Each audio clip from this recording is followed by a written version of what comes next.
கர்த்தருடைய பரிசுத்த நாமம் மகிமைப்படுவதாக. 23/2/2026 திங்கட்கிழமை, புதிய நாள், புதிய கால வேளைக்காய் கர்த்தர் நன்றியோடு துதிக்கிறேன், ஸ்தோத்திரிக்கிறேன். இந்த நாளுக்கான கர்த்தருடைய வார்த்தை மீகா 7:15. உன்னை அதிசயங்களை காண பண்ணுவேன். I will show them my wonders.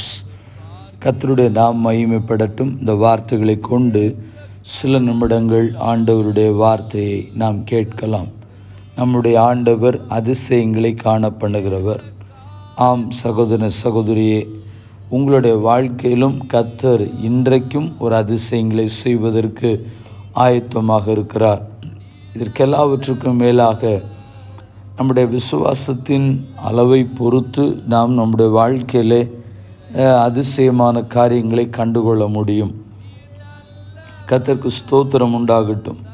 ஆண்டவரால் நடக்கும், செய்யும், கிடைக்கும், ஆகும்.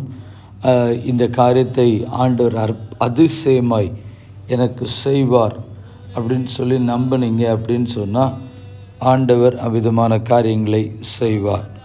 கர்த்தருக்கு ஸ்தோத்திரம் உண்டாகட்டும். சங்கீதம் 119 18 சொல்லுகிறது, நம்முடைய வேதத்தில் உள்ள அதிசயங்களை பார்க்கும்படிக்கு கண்களை திறந்தருளும்.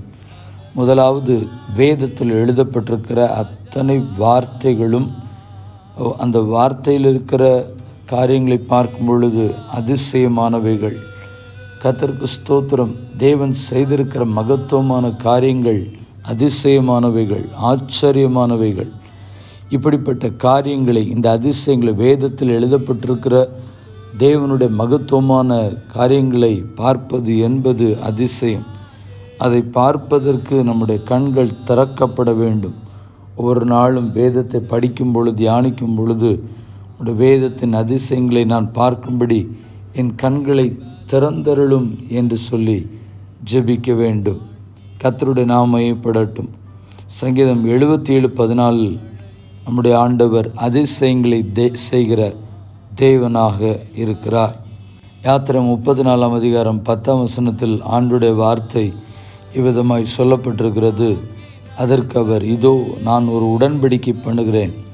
பூமி எங்கும் எந்த ஜாதிகளிடத்திலும் செய்யப்படாத அதிசயங்களை உன் ஜனங்கள் எல்லாருக்கும் முன்பாகவும் செய்வேன்.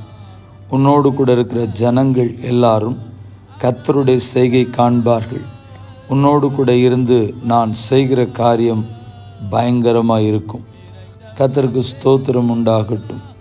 நியாயாதிபதிகள் 13 18-19 மனோவா என்கிற மனிதன் தனக்கு பிறக்கப் போகிறதான பிள்ளை குறித்து ஆண்டவர் சொன்ன காரியங்களுக்கு பின்பதாக அவர் பேசினவுடன் அவரை பார்த்து கேட்கிறான், இதெல்லாம் நடக்கும் பொழுது நான் உம்மை கனம் பண்ணும்படிக்கு உம்முடைய நாமம் என்ன என்று கேட்கும் பொழுது கர்த்தருடைய தூதன் சொல்லுகிறார், என் நாமத்தை அறிந்து கொள்வானேன், அது அதிசயம் என்று சொல்லுகிறார்.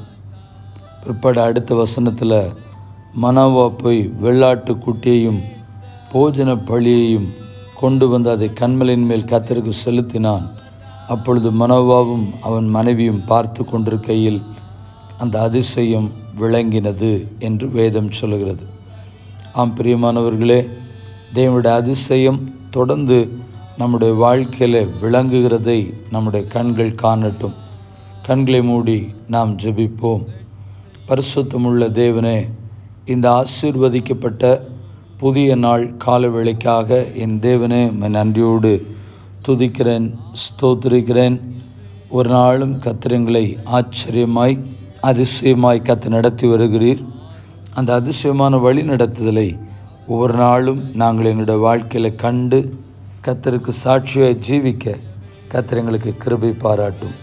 அந்த அற்புதங்களும் அதிசயங்களும் இன்றைக்கே எங்களுடைய வாழ்க்கையில் பிதா குமாரன் பரிசுத்தாவின் நாமத்தினாலே நடைபெறுவதாக என்று சொல்லி ஜெபித்து ஜெபத்தை ஏறெடுக்கிறோம். பரிசுத்தமுள்ள நல்ல பிதாவே, ஆமென்.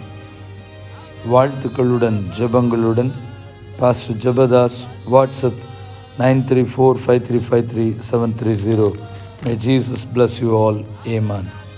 நேற்றைய கேள்வியும் பதிலும் உங்களுக்கு வெட்கம் உண்டாகும்படி இதை சொல்லுகிறேன். யார் யாரிடத்தில் சொன்னது? அப்போஸ்தலனாகிய பவுல் கொரிந்து சபையாருக்கும் இயேசு கிறிஸ்துவின் நாமத்தை தொழுது கொள்கிற அனைவருக்கும் சொன்னது.